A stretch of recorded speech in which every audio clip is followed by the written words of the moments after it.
Welcome to I Have Questions with Michael Ruland. Have you ever asked a question? Have you ever been in a classroom, been curious, or ever wanted to teach and learn? Then you're in the right place, because I have questions. Hi, I'm Mike Ruland. I've been a business owner, a soldier, an educator, a husband, a father. I am full of ADHD and am experiencing the negative effects of long COVID. But I've spent the last 2 decades working in the public school system as a teacher, coach, mentor, and administrator. I'm very passionate about being curious, about being educated, and most importantly, about having questions. Join me on my journey as I share stories, talk to some fun and inspiring people, gain insights to being a better teacher, a better student, and maybe even a better human. I hope you're ready because I have questions. Welcome. Welcome. I am so glad you're here.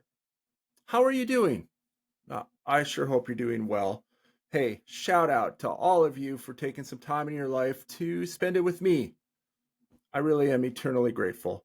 Um, it means a lot to me that you will put even 5 minutes, hopefully something like 35 minutes, but even five into something I'm doing is special. So I appreciate you all. Today, I thought we should talk about something that kind of gets swept under the rug most of the time in education and learning and work, and that is us. I've spent what little time I've done so far on this show talking about how we can help others and how that, our goal is to make them better and help them learn and help them progress in life and progress in jobs and progress in education. But I also think it is super important that we don't forget about us and that we take a moment to talk about helping ourselves.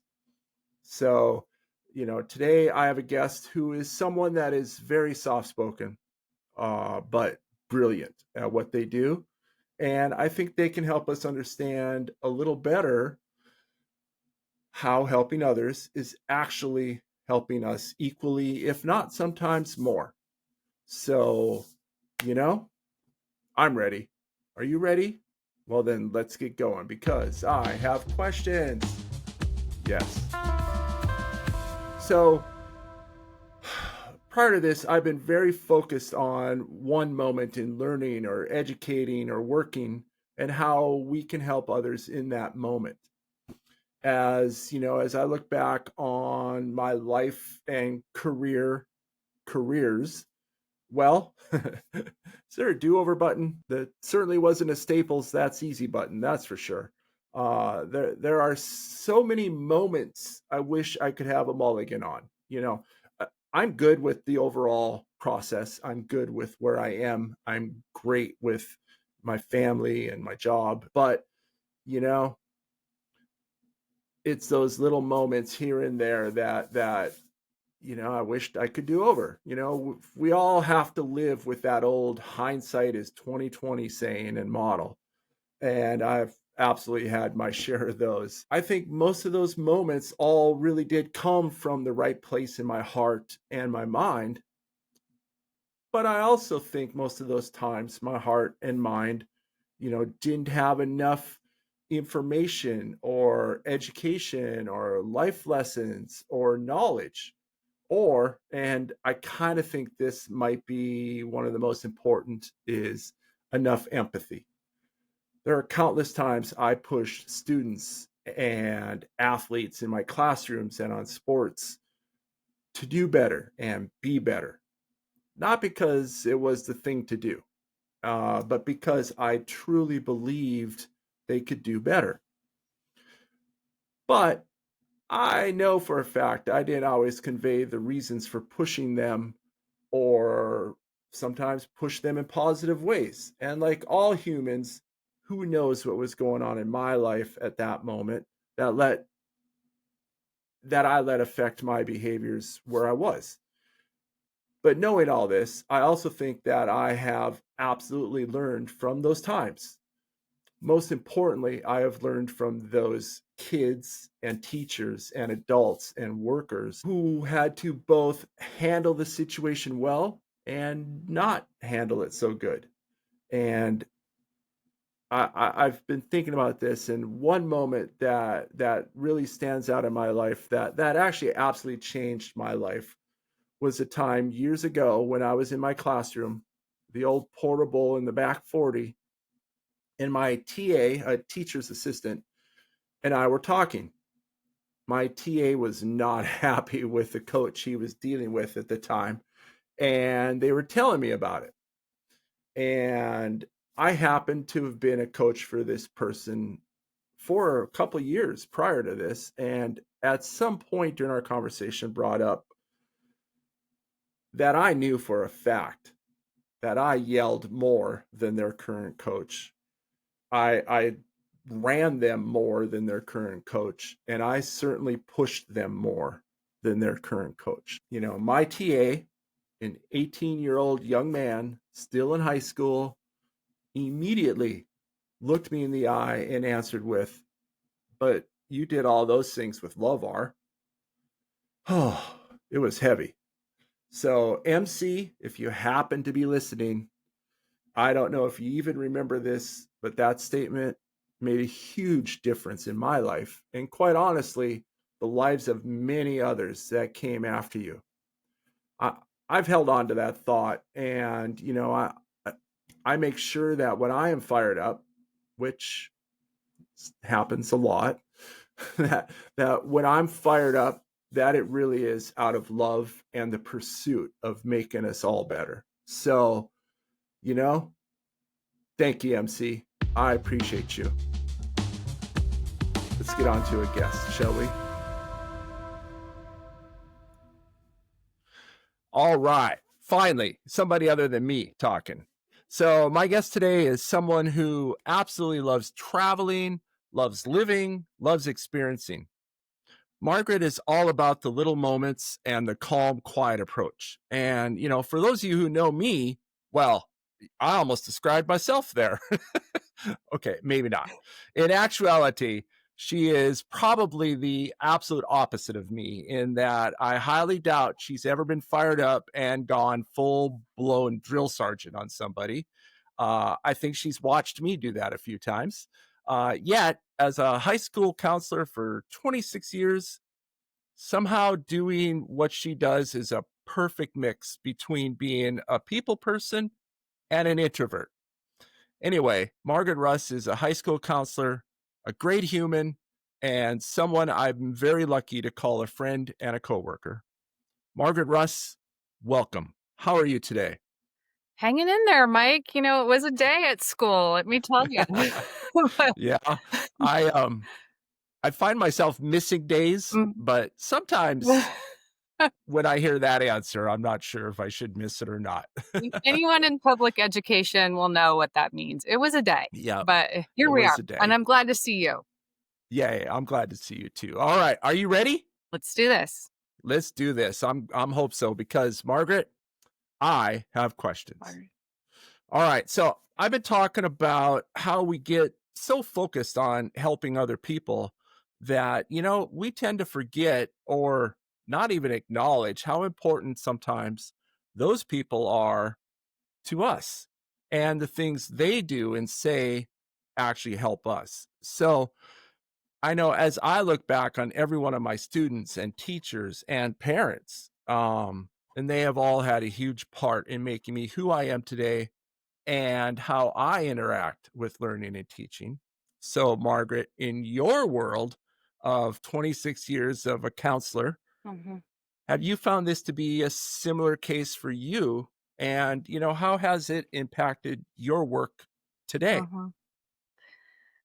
Yeah, I think part of what I heard you say in there is like sometimes interactions with students or anybody that you're working with, sometimes you take away more from it than what they get, or it like fills your bucket in some way. Yeah. Yeah. And you know, I did Um, I have a story that I kind of come back to all the time in my head that really took me by surprise, but it's something that I just kind of keep coming back to.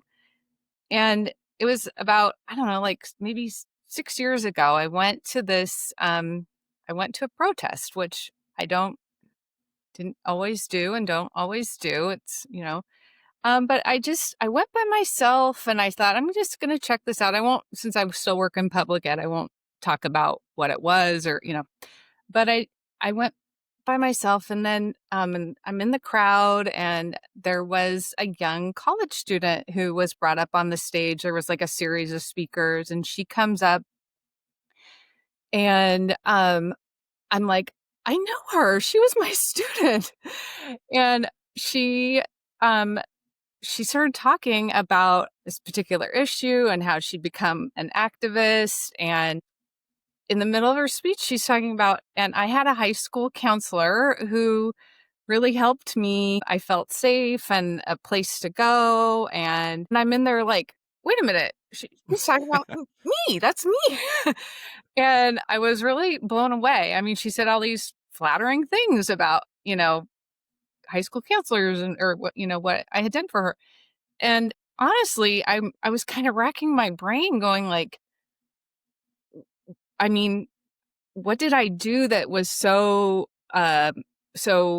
impactful for her? And it was for me, it was like run of the mill. I don't mean that like it was like an everyday occurrence. Like, Yeah. students come in and I help them and maybe I had put up some things in my office that showed I was an ally for the issue or just treating her with respect and not being judgmental and just like the things that we do, and it's like a routine part of just how I interact with students. So for me, it was like an everyday interaction with a student that it wasn't like a big crisis or big Yeah. thing that like, you and I have dealt with a lot of like big things that are going to have big impact later. But this was just like, a run the mill kind of situation where I helped her. I referred her on to some resources. I gave her some information. I was, again, just open and non judgmental in how I approach things and little did I know that it had a big impact on her. I could have it just shocked me. It's like sometimes you don't even know how much of Yeah. an impact you have. And so I sometimes think about that like on days when you feel kind of defeated and you go, you just never know what kind of impact you might have. Yeah. Well, do you think you've had the opposite happen where a kid walked out of your office who just begrudgingly went down to see their high school counselor, Oh. and after they walked out, you went, "Oh, I needed that," or or "I can now look at the world from a different lens," or something? Sometimes you just have those moments. It's like just like feels like I'm glad I was there with this student today. Not that other counselors aren't just as capable of like having a great moment with student. Yeah. I've worked with awesome counselors. They all are, perfectly capable. But there are sometimes when you go like, man, I'm glad it was me to be with this student today. You feel like you've made a connection. And, I had a student come down the other day and we were, you know, doing again just kind of like a regular senior meeting. Let's talk about what you want to do after high school. And I got like, oh, I don't really know. And just kind of nothing. And I said, well, if you did know, what would you do? And it was just kind of like a breakthrough moment. You could see, like, okay, well, I wasn't going to talk but she got me and out it came and we got somewhere, it was just like and it felt good to know that like just knowing that you could help propel them into figuring the next thing Yeah. out and just those kinds Yeah. of moments just you fill your bucket a little bit. Yeah. That's true. Yeah, it's, getting a win is helpful. Yeah, yeah, because sometimes it does feel like, "Ugh, I haven't gotten a win," you know? Yeah, "What do I have to show for my yeah. work today?" And it yeah, yeah, like, yeah, definitely. But as but thinking about that statement, "What do I have to show for my work today?" Right? Mhm, We can go back to the young lady at the protest, the speaker, mhm, right?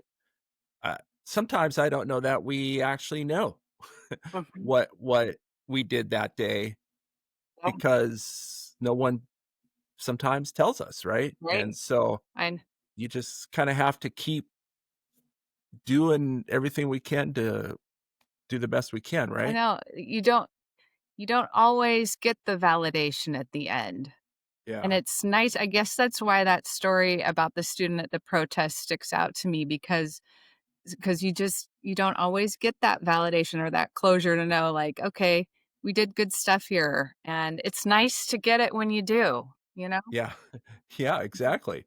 So, y I should have passed this by you before I did it, but I didn't because that would be very much unlike me. In my introduction for you, I did use the word introvert. Mm, I guess, I better be fair here. Is that an accurate assessment? And if so, mm, does that reflect on how you approach your work with students mhm. ever? Or has it affected how you positively or negatively? Yeah, it definitely does. I mean, I guess from the definition of an introvert being somebody who needs some alone time to recharge, that is me. I definitely, I don't know how the teachers do it, being in front of students, 5, 6 hours every day.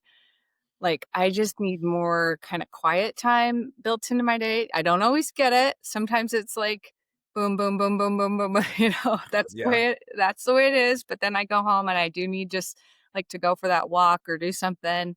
I just do need some of that quiet time to recharge. Um, and even sometimes just closing my office door and taking 5 minutes for lunch, I I can yeah, get it.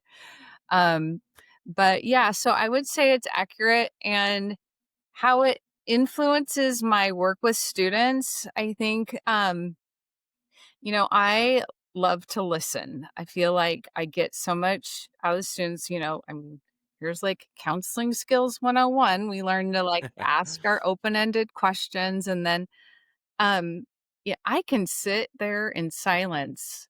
I have an uncanny ability to do that for quite a while as students, like, formulate their thoughts or decide if they're give me the, I'm not sure if I'm gonna answer, and it's yeah, amazing how sitting in silence with somebody, um, can really lead to some breakthroughs where they open up and, like, maybe they're weighing whether they wanna open up and tell you about something or not, and sometimes just giving that little space, amazing things come out, but I don't feel yeah, like I always have to fill the silence. So yeah, cool. So again, for those of you that know me, we are still almost exactly the same. I'm very good at the silent work. we're yin and yang, Mike. That's why we work so well together. We are. We definitely are exactly that. Oh gosh. All right. So, high school counselor, 26 years. I mean, if people actually knew, they would Mm, literally freak out. But I don't you work with students on such a very personal basis know. all the time. Let's go outside of that office of yours Mhm, and outside of that building and you know, how has that affected how you look at the world? And in particular, I introduced you as a traveler, and I know in particular, has that affected how you travel and how you mhm, approach traveling to other countries and situations? mm. Completely off the wall Yeah, question, I well, know. yeah, it's interesting though. I have always had a love of, like, learning. I'm so curious about people and how they live, and I've always had that curiosity about, I guess, It's why I majored in sociology about societies and people. And my dad told me years ago about when growing up, when we'd go on road trips and we'd, go through all the little towns on the road, along the road. And he said, when you were a kid, when we'd go on road trips, you'd always say, "What's the population of this town?"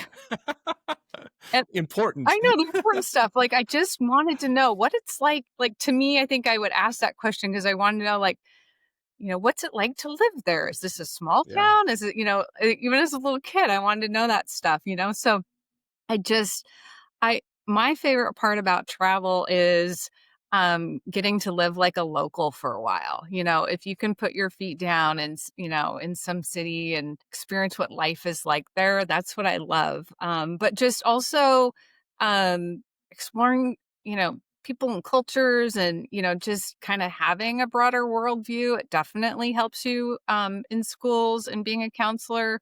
Um, our little school here is increasingly becoming more and more diverse, and just having that background, carrying it forward, like having some more background knowledge about the world and um, little touch points that I can have with students. I mean, in those ways, it's all like positive influence that it's had on my career, my life in general, just exploring, and I love it.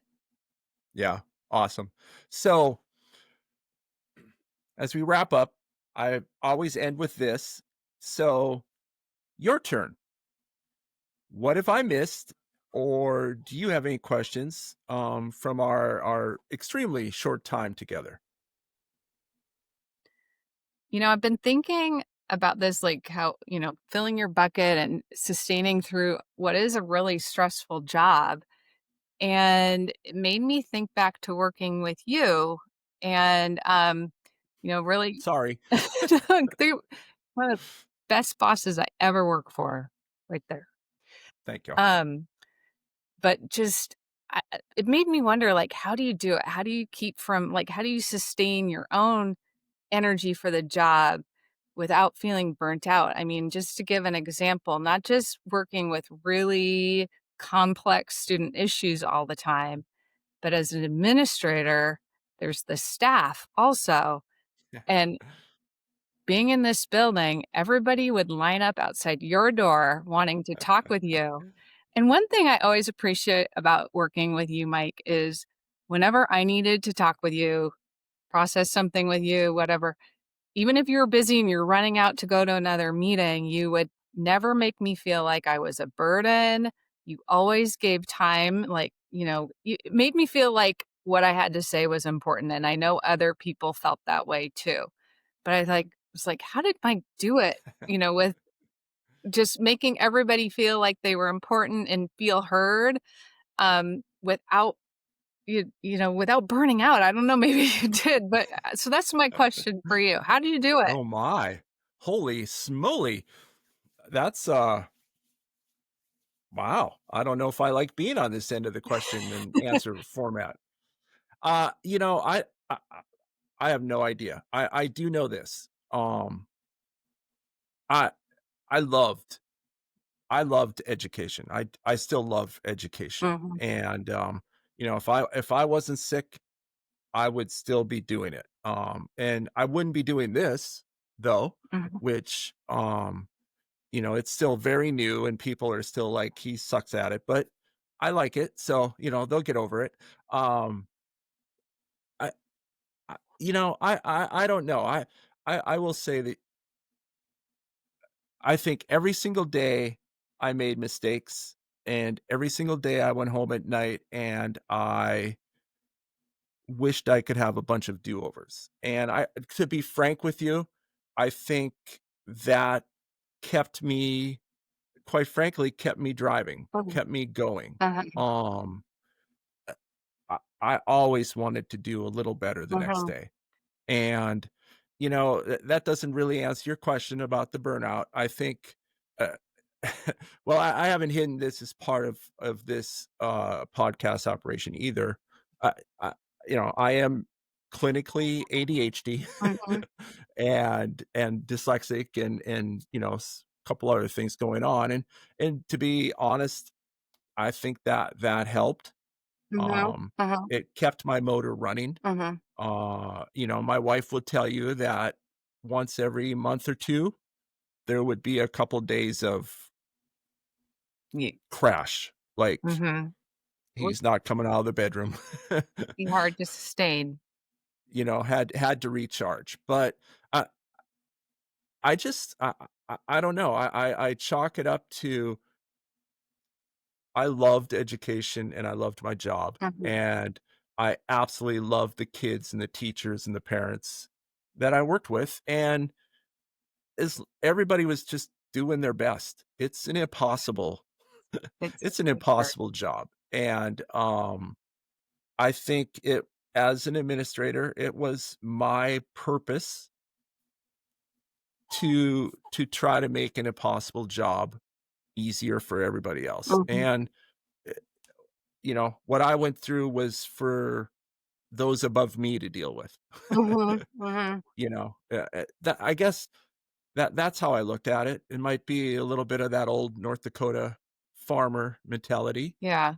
too, but, um, and, you know, I don't know, or just a little bit of who I am, a little bit of farmer, a little bit of Midwest, a little bit of being a veteran, a soldier. Yeah. It's Bringing just all that. yeah, it's what you do. I think, it's a trait one trait that we really, have the same is that desire to do better, to constantly improve, and, Yeah, I mean, you gotta be in it. If you're here, you gotta be in it for your love of the kids, and it's hard work, but gosh, man, if I could have mulligans on a lot, it's like, right? "Oh, man, why do I do that?" I'm probably my own worst, critic, but, Yeah, um, I wanna do better always, and so that you said that, like, just yeah. I think that's it, yeah. and yeah, I'm awful glad I don't have phone numbers of past students because 'cause I'd be on the phone all day apologizing. I know, I Like, just oh, "Sorry, I know. I'm in just retrospect, that was a really dumb thing to say." I'm an overthinker, and I can just that's maybe one of those introvert traits of, like, too much time to just think about. I can overthink and, like, "Oh, why did I do that?" I just Yeah, always, ah, do that, but I wanna improve and yeah, this many years and in, but right, and that's kind of uh, I think if all of us have that, mhm. it's a different world too, right? I mean, so many of us are just trying to get through the day, I know. right? And not their fault, Just and is kids deal with that all the time, right? uh-huh. And they're like, "I'm not sure why you would want me to get better tomorrow. I Today sucked, Mhm. and I'm not even through it," right? And so I think uh, so maybe I was doing it as well as to try to be a set an example. I don't know if it was an example or not, but yeah. We keep So there. going. Yeah. Yeah, Just keep on plugging away. I'm plugging So, along. Yeah. oh goodness. All right. Well, wow. I think I melted some neurons somewhere. Cool. Yeah. Margaret Russ, you're such a strong presence for students and adults. I mean, I know I miss those days when I could walk into your office and shut the door and start swearing like a sailor, and you wouldn't even say anything. You would calm me down, offer some advice, and I would be better. I do miss that. I actually think my wife misses that too because now, of course, she has to deal with me. I miss those So days too, Mike. so thank you. Yeah. Everybody, sometimes I think we all need to be aware that helping people is always a two-way street. Mhm. And when we do that, we are not only being there for someone else, but we're really being there for ourselves as well. Whether we notice in the moment of helping someone that we've also benefited from them, or we take the time at the end of our day to reflect and notice how someone else helped us is really up to you. But I do think it is super important that we do reflect and notice. We owe it to ourselves. So, again, Thank you so much, Margaret. I appreciate you more than you'll ever know. I appreciate you too, Mike. Thanks so much for having me on. Of course. Bye. All right. That was so much fun for me. Thanks for hanging in there, everybody. So, time for my chronic illness, long COVID update. Thought maybe this week I would just give you a list of the things I deal with on a daily basis. This list is based on long COVID, dysautonomia, small fiber neuropathy, chronic orthostatic cardiac intolerance, plus some other things that I don't know how to say. And quite frankly, I don't want to know how to say them. They're just an absolute pain in the butt. Anyway, these are not in any order. They're just kind of how they pop up. But these are our daily issues that, I have to deal with every single day. First, fatigue, not your run of the mill. I didn't sleep good last night fatigue. This is I haven't slept good in 3 or 4 days fatigue, and it makes me nauseous and lightheaded and feeling sick. But I get it every single day. Severe headache, yep, every day, 24 hours a day, 7 days a week, 3 years now, 3+ years. Headache clinic at the UW Medicine. Keep on trying. Brain fog. Some say I've always had brain fog. I might have to agree with that. But brain fog, I lose my train of thought. I lose words. When I do these podcasts, I have to break them up into small chunks and then edit it all together. And quite frankly, I have to write everything out. There's no way my little neurons are holding on to stuff. So that's kind of a problem for me, especially when I get really tired. Then I might as well just not talk. Lightheaded, dizzy, loss of balance, walking with me down anywhere, quite frankly, apparently is exciting for those around me. I'm not sure that I know I bounce into walls and doors and all that happy stuff. Tinnitus, that ringing in your ears. Geez, lucky enough for me, I have it in both sides of my head, and they're different tones, and I can hear them both all the time. There are those times when I get really not feeling good, and it switches and adds a third one, which is like a sandpaper noise. When that first started, I literally thought something was happening to our house. I walked around and checked. That's how kind of crazy it was. The good old chest tightness, that's always fun. It's not my heart. Well, my heart's affected, but the chest tightness isn't my heart. A little trouble breathing. My brain and lungs aren't talking. Muscles and joint aches, like a lot. Super sensitive to light, sound, motion. That's always fun. My blood pressure and heart rate are all over the place. Usually super low though. Other than that, I'm a breath of fresh air. The good news is I have great hair and an awesome beard, sorta. Anyway, there's a small list of things that people with long COVID and chronic illnesses get to deal with, and it's not everybody gets it all. I think I'm fortunate I get to have a super duper bunch of them. Anyway, thanks for listening. Appreciate you guys. All righty. I've learned watching this that I use all right a lot. Sorry about that. I'll think of a new word. But for now, all right, let's move on. From the new teacher email line. Hey, everybody, if you have questions, please email me. It makes it easier. I'm starting to worry that my bucket of new teacher questions people have sent me is getting a little low. So hook me up. All right, but this one's from Penny B. Penny asks, how do I build positive relationships in my classroom? Not only between me and the students, but between the students themselves. Penny first, thanks for checking in. Second, a positive classroom is so important and probably so difficult, or the most difficult to accomplish. But it really does start with you. Again, just my thoughts. Greet every single student at the door, not like an underpaid doorman, but like a favorite relative at a holiday. You know what I'm talking about. Um, Use student names all the time, all the time, all the time, all the time. Make contact with each and every student as often as possible during every class.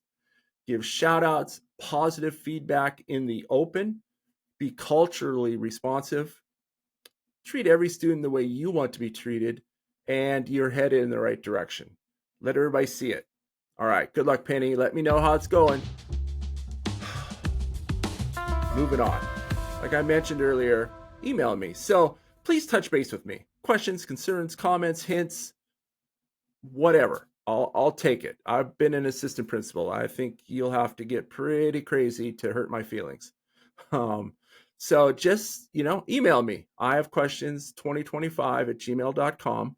That is, I have questions 2025 at gmail.com. I hope you're really finding this journey worth your time.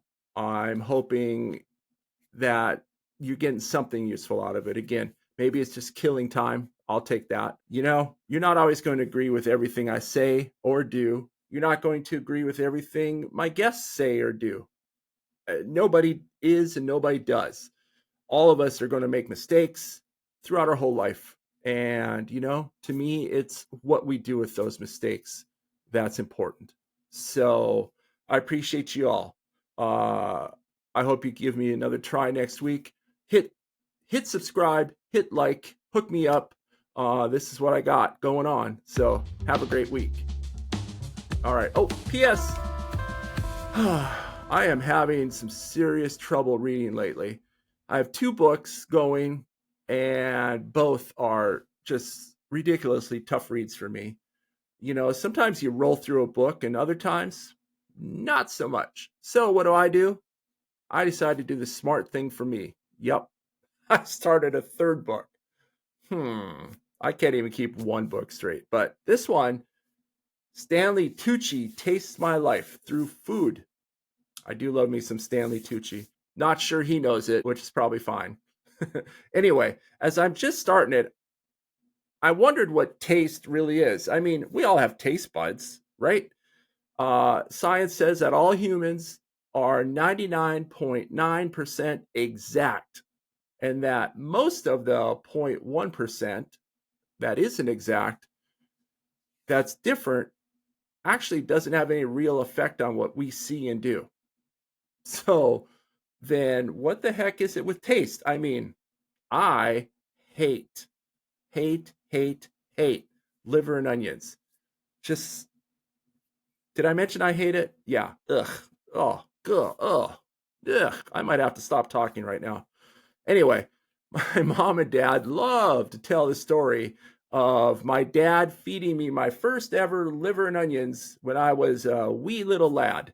Apparently, I almost had a gastronomical stroke. My mom and dad love to tell that story. From day one, I don't know how old I was. I was in a high chair, still couldn't feed myself. Knowing my dad, I was probably just a couple months old because he wanted to feed his kids quickly. Anyway, apparently I, from day one, have never liked liver and onions. One of my great friends hates cucumbers. What's wrong with him? Although he does like bourbon, so he can't be half bad. So I decided to do some looking into this.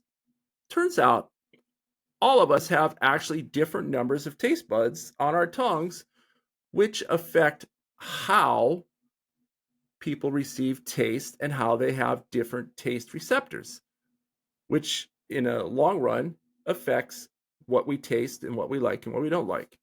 So it is an actually genetic factor. We all know it's a psychological and cultural factor as well. But, and this kind of surprised me, it's also an environmental factor. Certain foods help you cool down and conversely heat your body up. And your body craves these foods when they're needed. So the best I can tell is that the only time anyone ever needs liver and onions is when they are minutes away from dying from hunger. And then it's still might take my chances. All right. Peace, love, R.